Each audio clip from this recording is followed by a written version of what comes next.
Welcome, busy gamers. Today we're going to be looking at Marvel's Midnight Suns. Now, if you're already familiar with our First Look series, feel free to go ahead and skip straight to the gameplay or the discussion section. And if you're looking for the full review, I'm going to be putting that in a link for the show notes as soon as it's posted. So, what's a first look? For me, those first few minutes of a game are so crucial. They set the tone and they determine if a game's going to grab me. So for this series, I'm going to be bringing you along as I first step foot into a game by putting a timer up and playing for just 30 minutes. Now, as I play, I'm going to be giving you my live thoughts and reactions before giving a short summary at the end. Marvel's Midnight Suns is developed by Firaxis Games, who previously I've only known for deep, mechanically crunchy games such as the Civilization series, but now they're diving into the Marvel and the superhero space. This game looks and feels pretty unique for them, and it seems to be more action-oriented, has a lot more relationship building, and is kind of card and deck driven.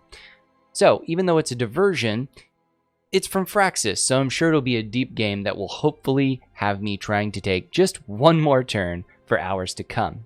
Now, my interest in Marvel has been going up a lot lately as I've started watching the movies and the shows with my son, and this seemed like a perfect game for me to give a try because of that, especially with a strong background in other Firaxis games. So without further delay, let's see what's in store for us here today as we attempt to think like a hero and take on the role of the Hunter, child of Lilith, and attempt to stop our mother, I suppose, from wreaking havoc on the world. All right, this is interesting here. It has kind of a Diablo-like difficulty slider, it looks like. So we get all the way up to Ultimate 3 here. And all of these things are kind of locked behind progression. So I assume you have to beat each concurrent difficulty, or at least normal, before you unlock these others. And they have a lot of modifiers on them, so I don't know if you're going to also get some permanent modifiers to your character to what you're doing to make this a little bit more palatable. Let's go ahead and just click normal to start with here. We'll play the tutorial mission. We'll give some pop-ups, and we'll just get going. Now the graphics are very nice. It looks pretty so far. We don't have a lot to go with, but it looks pretty so far. Let's see what we're getting into. Looks like the game. I was gonna say that looks like the guy from Army of Two. But it's Crossbones. I do know my Marvel superheroes. I've been playing a lot of Marvel Snap lately. You know how much I hate this hocus pocus nonsense, Faustus. We've got a decent cutscene here.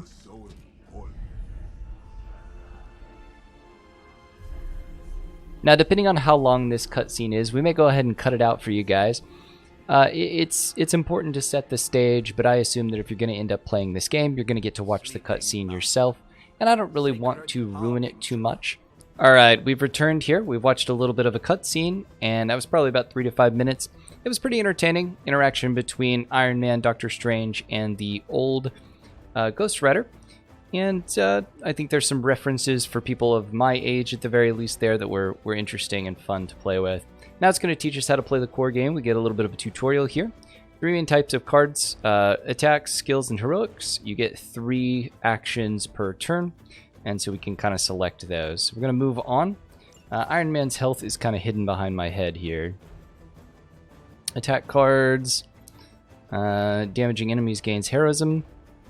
All attacks grant 1 heroism no matter what. Attacks have added effects like knockback or stun. Okay. So we have just a normal +1 attack on each of those, and then we need heroism for this. So let's select an attack. Just click on the guy here. Apparently this one's out of range, so I would move up to do it. Graphics for that are excellent. I definitely found that to be interesting. I can drag my camera around to get a better view of everything. So let's select Blast. That will automatically move me up. So let's just go ahead and move up again. It doesn't appear to cost anything to move, so moving is not an issue here. Moving's not necessarily going to preclude me from doing anything else, and it doesn't take any of my actions to do so. Heroic cards are powerful and decisive. Playing heroic cards requires heroism. Okay. So, damage every enemy. Is this a... It is not a targeted ability. It just happens. So, let's go. Comes out of his face. I don't think I was expecting that.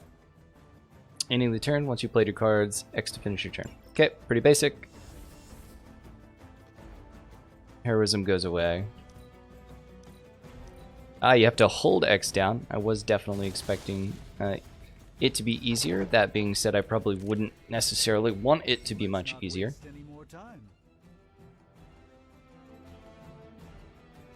Okay, two types of enemies, minions and elites. Minions have no health. Any damage defeats them. Okay, so that makes sense. Elites have higher health totals, require more damage. Attack and heroic cards wisely. Is there a way to tell? Okay, so some of them say brute versus minion. I assume that it would have to say minion then. So let's go ahead and see. Knockback. Knocking enemies to objects, heroes, or other enemies give us more damage. So if I were to select this guy, it doesn't look like it really shows me where it moves him. Okay, then I can change its angle so I can knock that guy to that guy and it should kill him. I love Doctor Strange. Doctor Strange is a hero that I am always a strong fan of. He's somebody who's been kind of one of my favorites over the years. This is a generic attack. It is coming from Iron Man.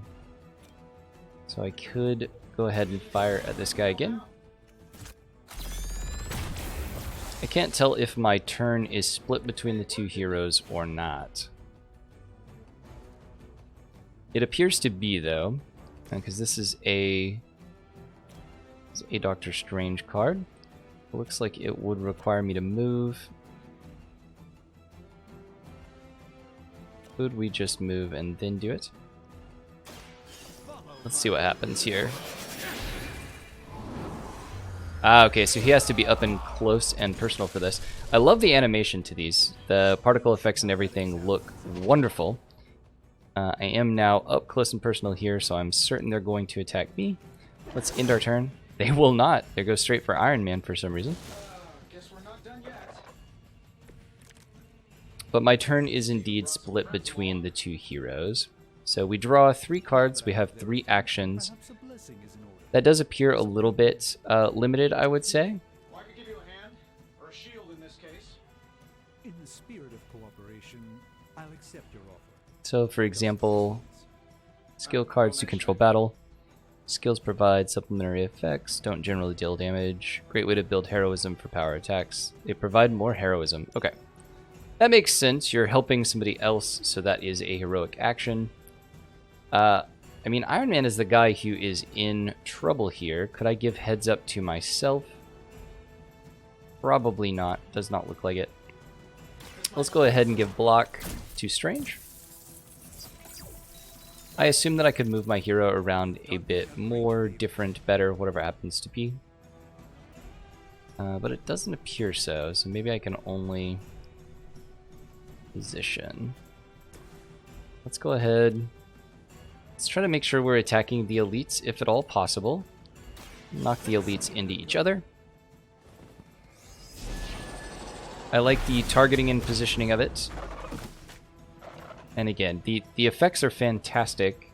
The skills just look wonderful.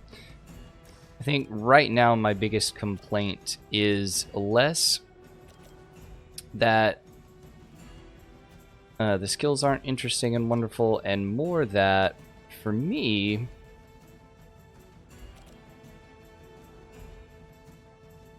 I feel like drawing only 3 cards when you have 3 actions basically just means you draw and play your hand every turn. Now, once I'm able to customize my deck a little bit more, maybe that is more relevant, but right now it feels just maybe a bit too root. I also don't really know what determines their targeting. I put a shield on Doctor Strange, and Iron Man was closer than Doctor Strange, yet they still attacked they still attacked him. I think we pissed them off. Got a spell for that. Whereas a general reference, in my opinion, would be that they would not attack the furthest and most armored person. You know, if they were smart, they would attack the closest person. They would either attack the closest person or they would attack the least armored, the most likely for them to kill. So let's go ahead. He has to move to do that. We've killed the other guys, so let's move the guy as far back from Iron Man as possible. It does not appear that selecting a portion of this circle here really matters. So for example, when I'm doing this aiming, if I select right over here, it doesn't appear to change the aiming circle than if I selected right over here, for example. It still doesn't hit this enemy. It doesn't change the angle that it's coming through. And it doesn't look like there's any friendly targeting, so it didn't look like I would be able to hit myself by accident. And just do a quick blast, get this out of the way.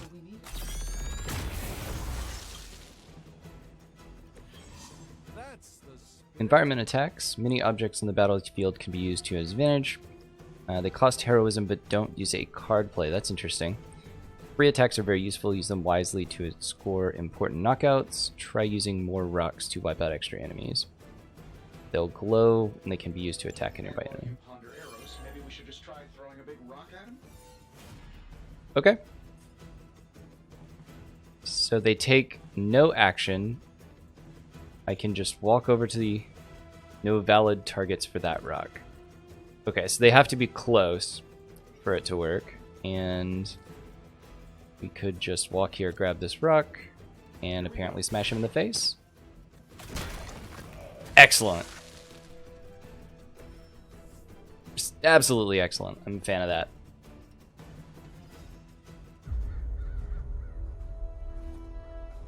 If I'm being honest, that encounter went better than I expected. Really basic, but fun and very satisfying. I think it's probably going to take a while before the actions get old. They happen quickly, and they look great when they're occurring. And so I think that's probably going to take a while for me to get like bored or frustrated with. I'm sure it will happen eventually, but especially the fact that they're not really belabored, they don't take very long once you've positioned them, is going to be wonderful. You okay, kid? Love Scarlet Witch. It's super weird that she's an apprentice to Doctor Strange. It's complicated helps. Put a pin in that. And then we have Captain Marvel with the short haircut. I'm okay with that. Really flirkin' powerful. A reference to her little cat. That works for me. No Hulk to start out with. That's a bummer. And again, right now, if I could play Doctor Strange and Scarlet Witch and Iron Man, I'm pretty happy. I'd like to toss a Spider-Man in here. I'm not the biggest fan of Captain Marvel. It's not that I dislike Captain Marvel in any way, shape, or form, but in a lot of superhero universes, I'm not as excited by the heroes that are somewhat overpowered, right? Then again, I guess Doctor Strange would fit that. So we have not even created our character yet. Nice one, Carol. Okay, so these actually show who they're attacking. Targeting Doctor Strange, targeting Captain Marvel, but you can see that based on the icon above their head. I actually do find that very convenient, very nice. And I didn't notice that initially. Hi, how about we discuss proper hero landing etiquette after Okay, we so it take out automatically the would do that for me. Now, are these all minions? That's the main thing I can't really figure out here. These appear to be minions. They don't have health bars over their head. This one does, but I do wish that it would, state that a little more clearly, if I'm being honest. Let's just do the easy one. Those heroes are very sassy. Sassy might be the wrong word, but they definitely are getting after each other. Sure, why not? I gotta say, the whole Hail Hydra thing is pretty stale. Got new Redraw. Use redraw to replace undesirable cards. Highlight a card to redraw, then hold R to replace it. New card is at random, but may be more immediately useful. I wonder if you can do that more than once. 3 heroism, but you only have 2. Okay, so basically it's just forcing me to redraw. That is fine. You gotta hold the R button down again. That'll just bring me a basic attack for Captain Marvel. It's wonderful. The camera positioning is maybe a tad finicky. It's not bad, but maybe a little bit. Let's get her close. It's a pretty satisfying punch here. I do not see any environmental effects here, so let's just go ahead and end our turn and move on. The environments are different, nice, pretty. 5 health damage here. Now what is my general health? He is still armored from the last fight, it seems. I can't tell if he's armored from the last fight or if Doctor Strange is just standard armored. Moving heroes. Use move to reposition and set up a perfect knockback angle, area of effect, or environment. Select a location, left mouse to enter move mode. Select again to confirm. Each turn you have a free move. Okay, so I can move outside of just... I can move outside of just naturally doing so. Switching heroes. Tab to switch between heroes.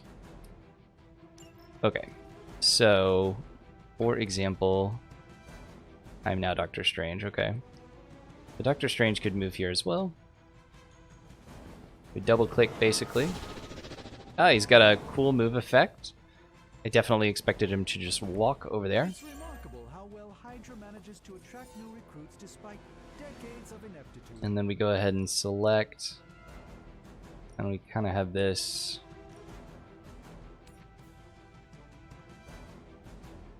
I can knock one back into another. Okay. Ooh, but I did hurt Captain Marvel there. That's interesting.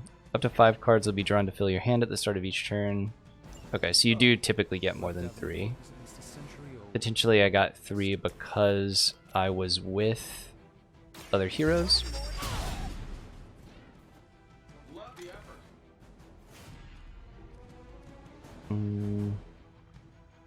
I get 1 move per turn. That's probably just 1 hero, not 1 per hero. For the last 2 attacks played, start next turn with 4 card plays. That is good to know. I'd still forget that I only have 3 card plays, so that is going to take some getting used to here. I think we're going to be pushing him into him. Looks like we can kill 1. And Captain Marvel's going to appreciate that, because Captain Marvel's starting to get hurt. Now, I say starting to get hurt. Part of that's my fault. But still.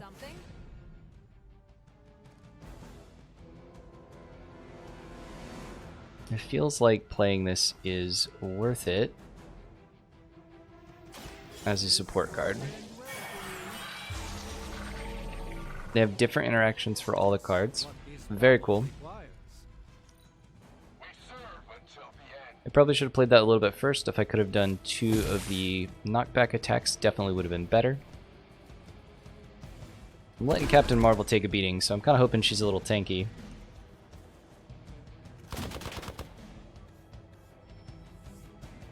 It's not intentional. I still have the question of how I would force targeting here.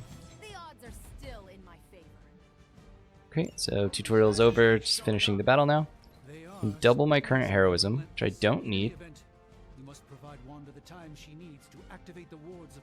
Let's redraw a jab here.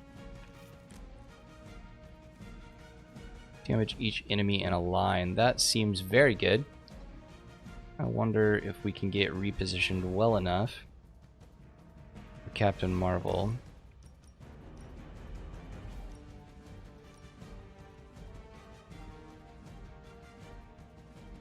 Get 2 of them there.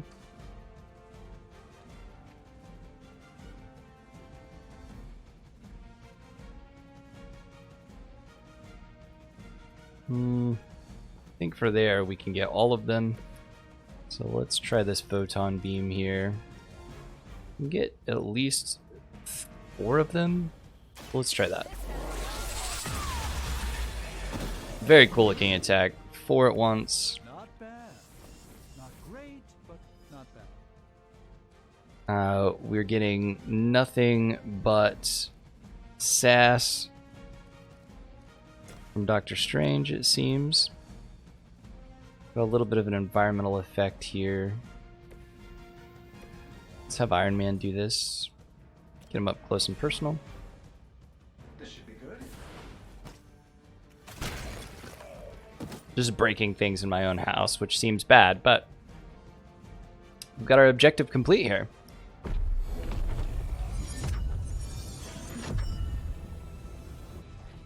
The wards. Something's blocking them. Not something. Someone. Very interesting. Looks like we might have Lilith coming through here. He definitely didn't expect an early attack. Gozer? Lilith. Mother of demons. Harbinger of Gozer? midnight sun. Prophecy or not, you overstep. Challenging the Sorcerer Supreme. Be silent. Oh, okay. I definitely didn't expect her to be quite that much more powerful. Be still. What just happened? Even Captain Marvel.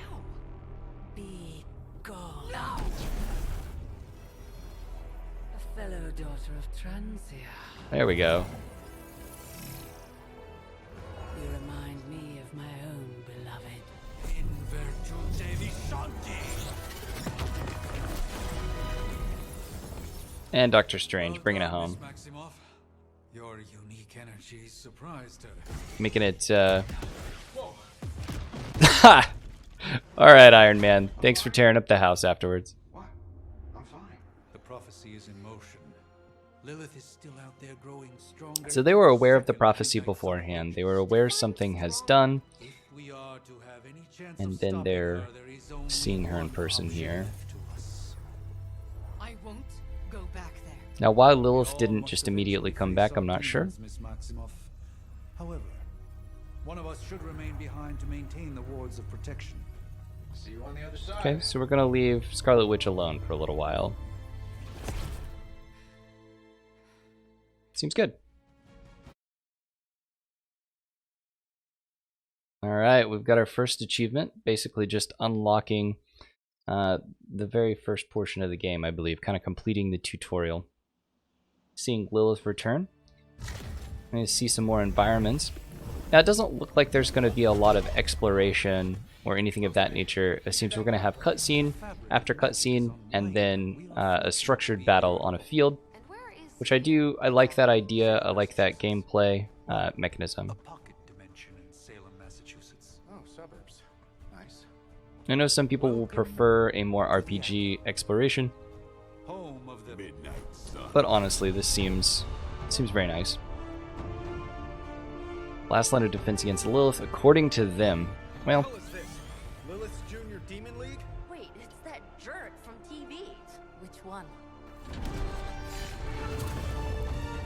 Now, if everyone would just take I will admit that I don't really recognize the Midnight Suns as something either. I know who Blade is. I know who Magic is. You're standing on my flowers. I know who Ghost Rider is, of course, but It's outside of their that, turn now. If I could have avoided this moment, I would, but Oh, spare me the speech. I know Lilith's back. We're sisters okay, after all. Sister of Lilith. Guess we're suddenly invisible now. Not a fan of the skunk stripe on Ghost Rider's head. That may be canon, I'm just not a fan of it. no one can argue that the hunter earned their So it looks like we're going to have quite a bit more of just the story and exposition here. I do like that we're doing that quite a bit early. It has always been progressing the plot and moving quickly. It never has felt like it has overstayed its welcome. However, I don't really want to belabor the point a lot on the story here. I want everybody to be able to see that. I think we got what we needed to see out of the combat. So I'm going to go ahead, pause it here. You're going to see a little bit of a cut, and then we'll probably give my final thoughts. Or If we hit the character creation, I might discuss that just a little bit and show it in the background as we move forward. Spiritual identity theft is no laughing matter. Okay, so we have moved through some other cutscenes. We've gone to the creation of our character really quickly. We'll mouse through a couple of the options just so everybody can see that. We won't go into any depth here. We won't belabor the point, but I'll go ahead and leave the timer back on just so that I make sure I keep myself to under a couple of minutes here. Then we got our generic male-female body type. We have a very limited facial selection here. A couple of different skin colors automatically included there. Nothing too special in the faces, it doesn't look like. I'm fine with all of them. None of them are terribly special or not special to me. We have light to dark skin, it looks like, going here. And then we have some hair options. Whoa. Some of these are very much not for me. It does look like we may have the male and female options kind of combined. Here's some generic changes here. I'm just kind of checking through to see what all you actually can do. I would say the character creation options here look somewhat limited. That's not necessarily a problem for me, but for some people you probably aren't going to be able to make quite as many changes as you would like. I feel like this looks as close as I'm going to get to myself, granted with a much more chiseled feature set than I do, but hey, it's Marvel. Nobody can be Steve Rogers. So that was character creation. That is virtually nothing of a process, which is good. Let's go ahead and get it repaused, and then we'll head into the final thoughts. All right, so we have made it through our first 30 minutes, and now it's time to give some thoughts. So early on, I can't really speak too much to the story. The things that I have seen so far definitely leave me intrigued. I am not familiar with Lilith being a lot in the background of the Marvel Cinematic Universe or the Marvel Comics, but I was not really a comic person, and so I don't have a lot of history on whether this is a completely brand new story or whether this is a replay of something in the comics, but I am indeed interested. I also loved that the dialogue was pretty snappy, pretty funny, pretty quirky. You know, it had that stereotypical Iron Man charm, right? Like he was giving his compatriots a hard time. Doctor Strange was, also a little bit that guy. They're who I expect them to be.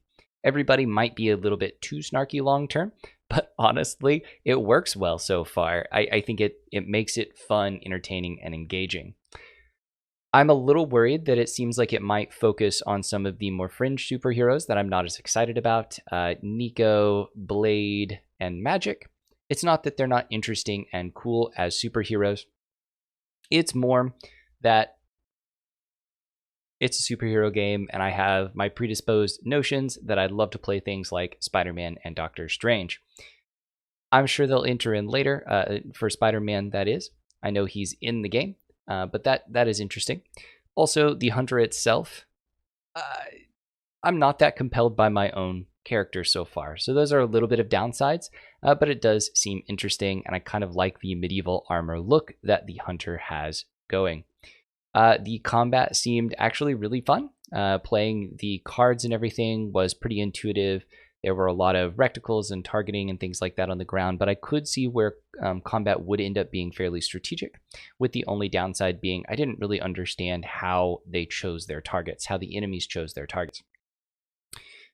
Knowing that you can do a free move once per turn, you have 3 actions, even though you're going to be drawing 5 cards. There's a lot of strategy in both what you draw, what you redraw, and all of that seemed that you could mitigate bad luck that you sometimes see in a card game pretty easily. So I think we're going to have a fairly strategic game, but one that is relatively straightforward in the general card play. I think a lot of it's going to end up being your positioning on the board and how will you use the environment, and that actually does seem pretty engaging to me. I haven't seen anything for elevation or anything of that nature yet, but I definitely expect that it's going to come into play based on how many environmental effects we already have seen. So far, there's a lot of good for me. There wasn't much bad, other than not really knowing where the story's going to go and kind of having those more generic guys that you're going to follow. So I hope everybody enjoyed the first 30 minutes here. I will say that I am absolutely look forward to continuing to play this game and to work on it for the review for you. So that is a mark in its favor. I hope to see you back then. And if you're enjoying this content, or if there are things that you think I can do to improve, please go ahead and leave me a comment, consider giving me a like, things of that nature. It really encourages me to do more of this type of work, and it helps the channel grow and get to more people. So thank you very much for watching if you stuck to the end of the video, and have fun gaming.